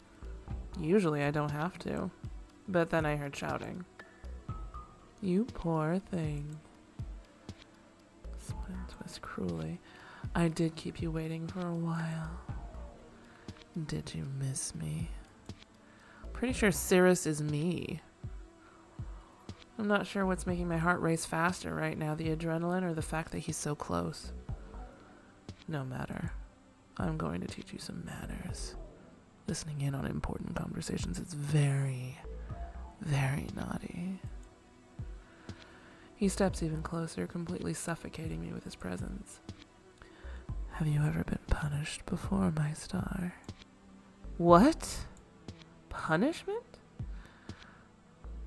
Yes. I'll think of something adequate for a little eavesdropper like you. Of course, since it is your first infraction, I'll go easy on you, but penance is of utmost importance down here, and I think you'd best keep that soul of yours unblemished. Why? Why is this happening? What? Hush, little star. As much as I enjoy the sound of your voice, you really do talk too much. He takes a step back, finally allowing me a bit of personal space. Then he immediately turns around and makes his way to one of the minimalist wooden shelves in the corner of his room. There's barely anything in here save for sleeping arrangements and some storage. His shelves, on the other hand, are crammed full of jewelry, books, and small, neatly labeled vials. It's the vials he's aiming for, as a long digit reaches out to brush over one of their corks. I'm wary of his every move. And when Cirrus is back in front of me, two of the mysterious vials in hand, I tense up. I'm aware the situation may have you a little on edge, but I need you to trust that this is for your own good. His expression falls, and in that moment I wish I could see his eyes. What would I find if I looked deep within? But the more I think about it, the less I understand. Please. For the first time I hear him beg me. It's a completely alien feeling. What do you have there? I try my hardest to keep my voice neutral as I ask. Cirrus pops one of the vials open, releasing a sudden waft of a strong, honey-like aroma, – cloyingly sweet, almost coating the back of my throat from the smell alone. The intensity of it makes my hair stand on end. Raise your mask and open your mouth.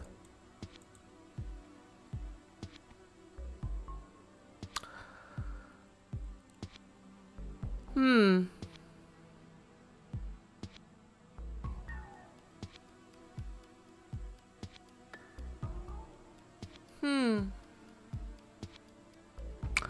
What if I don't? No fucking way.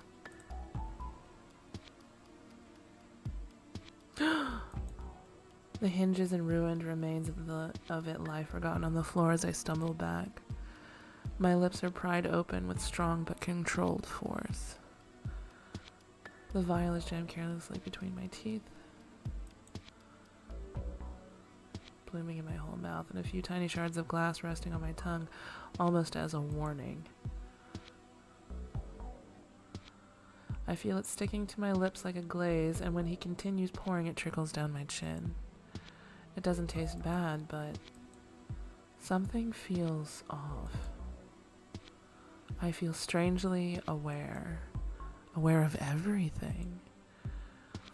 The way my nails scrape over the skin of my palm, the way my chest expands with every new breath, the fragrance of the incense and how it clouds my mind. I promise you, it's just temporary. He speaks in a soothing, measured way. What's temporary? Sirius's hand rests on my shoulder, and while I feel every single digit through the cloth, the sensation of him trailing those fingers down the length of my arm should just elicit a small shiver. Instead, it feels like a sharp, cold wave that borders on actual pain, taking me entirely off guard. My breath catches in my throat, and even that feels like an overload of sensation, like claws digging around my lungs. There's affection lingering under the cruel curve of his lips, and it takes everything in my power not to make any sudden moves. Now, the sooner you complete your task, the better. You'll see, it's not too difficult, and the lunar god will be so very pleased with you. He's taking his time, walking in slow circles around me, observing me. You're going to do so wonderfully. I notice amidst my panic that the second vial in his hand contains uncooked rice. But why? His thumb pries the cork off the top, and with a tilt of the wrist, he empties the contents. No. Really? Showering the wooden floors in tiny pale grains. He's gonna have me kneel. Knees. It's not an order I can defy. I instantly understand. My legs feel like they're on fire. With a muffled curse, I try adjusting my position. What the fuck is this? Just as I shift to look up, the sight of Sirius holding an actual leather flogger makes me release a strangled sound I didn't know I was capable of making. No. Easy there. Easy. You're going to do it yourself, so it won't be so bad.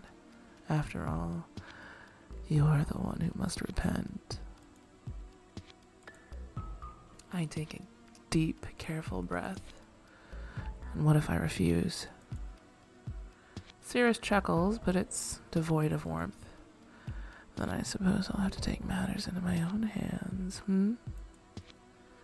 Can't have my little star ruining their chances.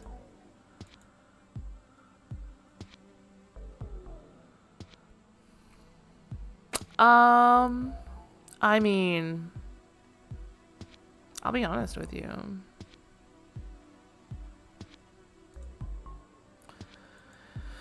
I'm reluctant to even touch the flogger with how overwhelmed by sensation I am.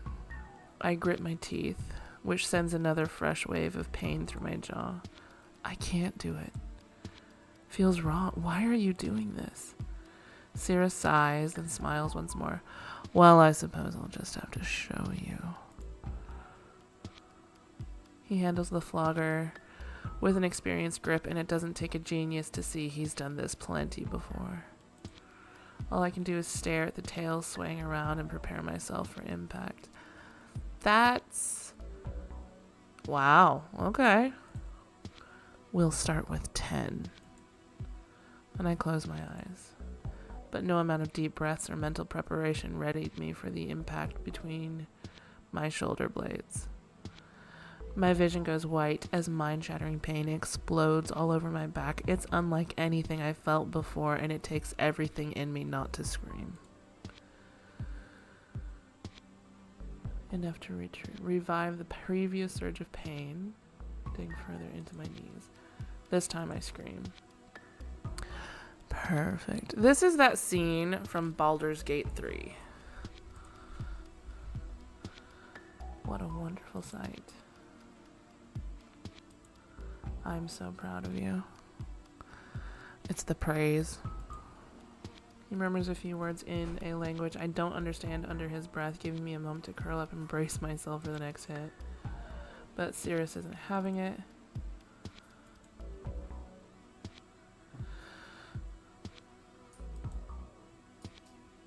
Before long, I'm gasping for air and clawing at his hands.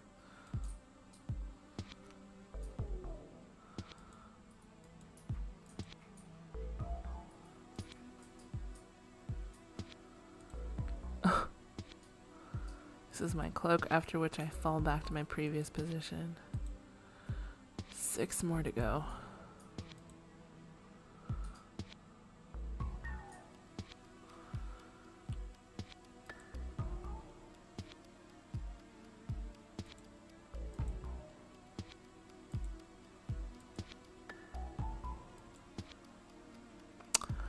I mean, okay. Oh, I will not be doing that.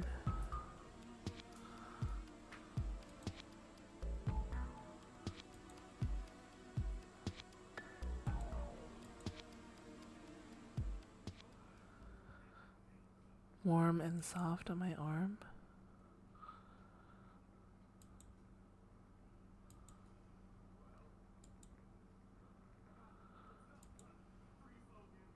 My breath hitches. Are you awake, little star? Darn. Inside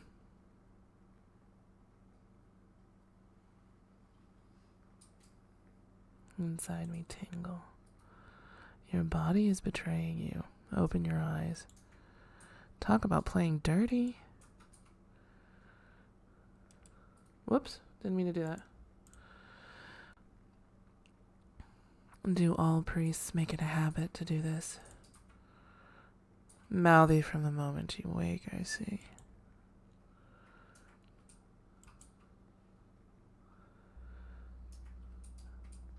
I'm left with a little sensitivity sparking up here and there. Do you want some water? His sudden kindness surprises me. This time I nod in response. I hadn't realized how parched I really am. Wait here. Leaving me alone and disoriented. I need time to organize my thoughts. About that punishment, for example. After all, I now know what's for certain what kind of person Cirrus is.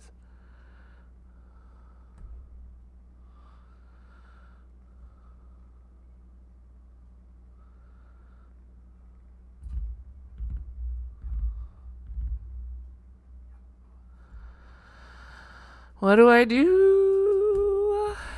I mean, if I'm being honest with you,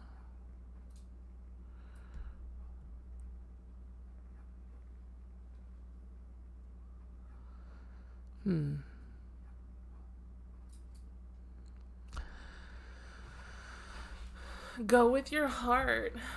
Listen to your heart. There's nothing else you can do. Alright. I don't really know, to be honest with you. I'm still not sure how I feel about him in particular. The structure was nice. I do gotta hand it to them for setting that up.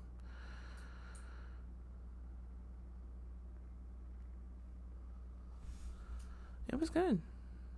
We're gonna do this though, because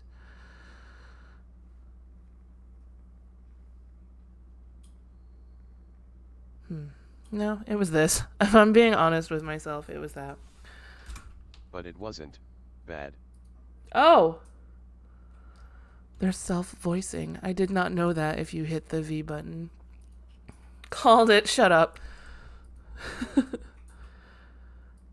I felt freed of everything in that moment. I'm sure that if I saw myself in the mirror...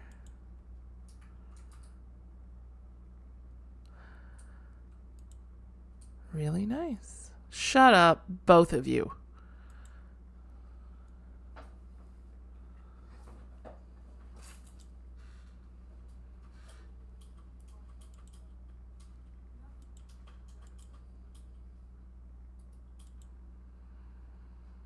Engage in this kind of behavior unless the underground is a fair but kinkier place than I anticipated. Actually, not very surprising. A genuine desire to follow some obscure commandments, questionable morals. Chocolate? This better not be spiked again. It won't be unless you give me a reason to, little star. I'm not sure if he's joking or not. Reassuring.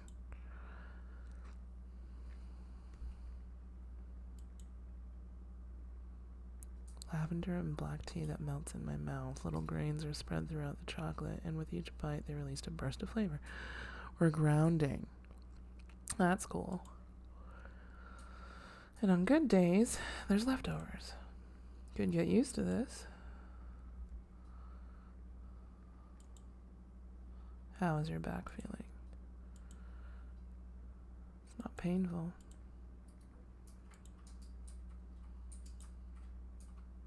It's my duty to make sure you're all right. I'll be honest. I expected the character. I expected him to be a lot colder about this. I have a question for you. Do you need any more aftercare? Huh.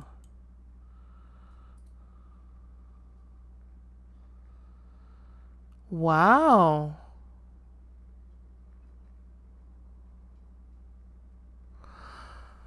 I'm curious. What if I do this?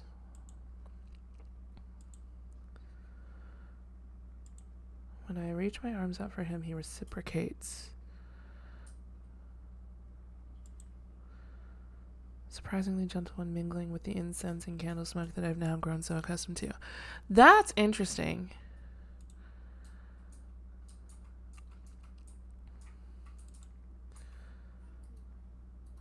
Found myself lowering my guard. Eventually, our heartbeats match. I never turned to look at him. I didn't think you were one for hugs. People need physical touch. It's essential to our well-being. This is such an interesting game. I don't think there's any shame in indulging that. He sure loves his roundabout answers. He's right, though. Do you need anything else? I'm fine.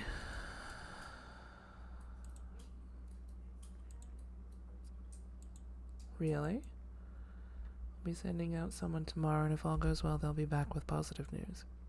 Can't we just go there ourselves? I suppose I can't stop you. We could go now if you'd like. I've never felt more ready. Let's go. Eager.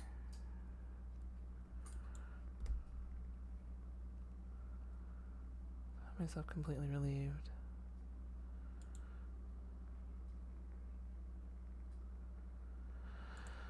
We eventually find ourselves in front of a row of small, decrepit homes, one of which is barely standing. The door is broken down and the walls are crumbling.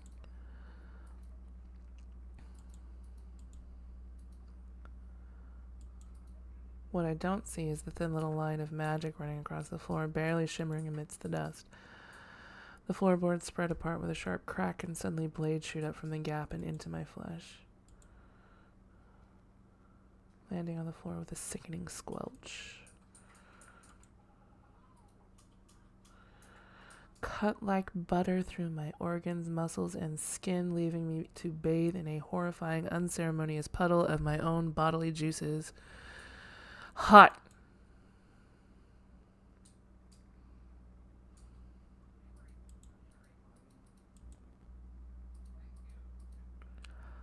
I'll have to thank them for setting this up. They fell right into it. Did I just die?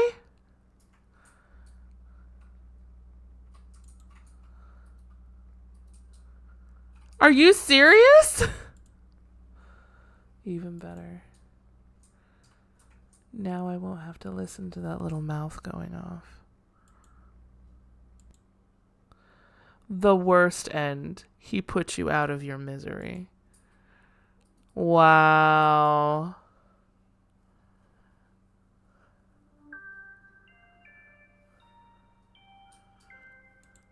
That was so sudden.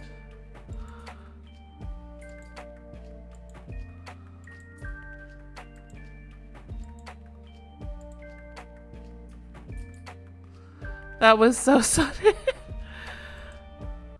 So that's how a bad ending happens.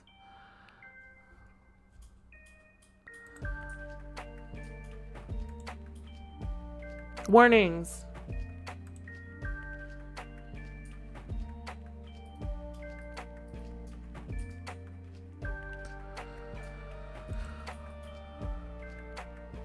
Cirrus, Francesco, Kier, and Oleander. It'll give you all of them here.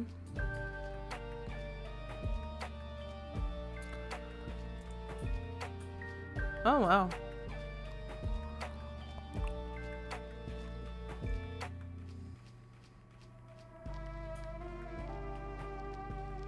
Interesting.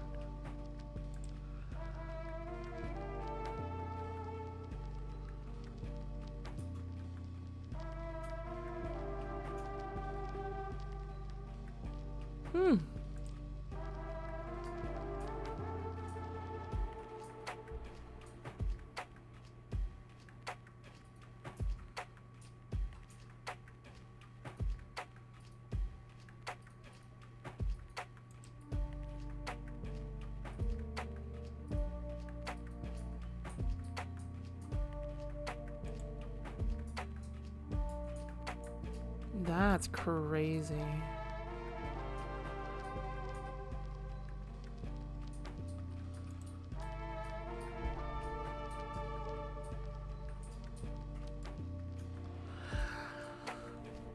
Very. So it also shows you in whose thing, so you can avoid that route if you want. Yeah, that's extremely helpful.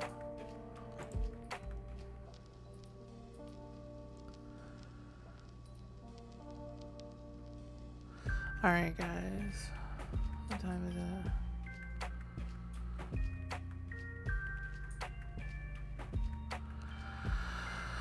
All right. According to this, I've been streaming for approximately 2 hours. It is now 12:53. I have to go to bed because I have to be up early in the morning. This is a fun game. Like, in the sense that, don't get me wrong, yeah, it's kinky, yeah, it's hot, yeah, it's fun. I really appreciate the thought and detail that went into this. They created aftercare menus, they gave you a safe word menu, and you get to choose your own safe word. They run you through grounding. A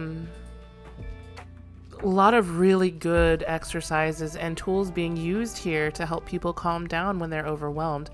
It's so well thought out, so thoughtful, and just overall kind, which is really nice. It was a good and enjoyable stream. Thanks for sharing. Thank you for hanging out with me. I hope you guys have a good rest of your week. Maybe this will be a regular Sunday thing as like a little palate cleanser in between Yakuza streams. As a heads up, I'm going to be playing Yakuza off stream as well now, because it occurs to me we still have a lot of games to get through before February, and if I want any chance of being ready by the time it comes out, I need to speed up the process a little bit. So that's what I'm going to do. Good luck on your week. I hope everything goes well. Remember, you are so loved. And you bring things to this world that no one else can. Will I be doing the main story missions on stream? Do you think I should?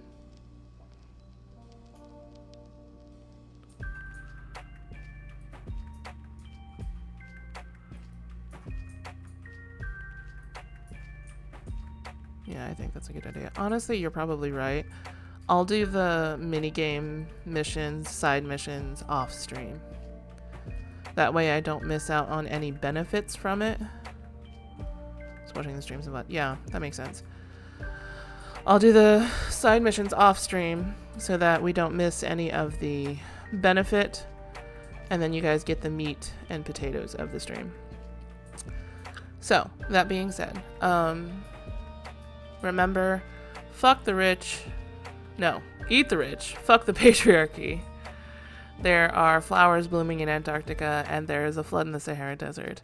Keep your eyes and ears open, be kind, and help those in need. Always be there for people who need you. And above all else,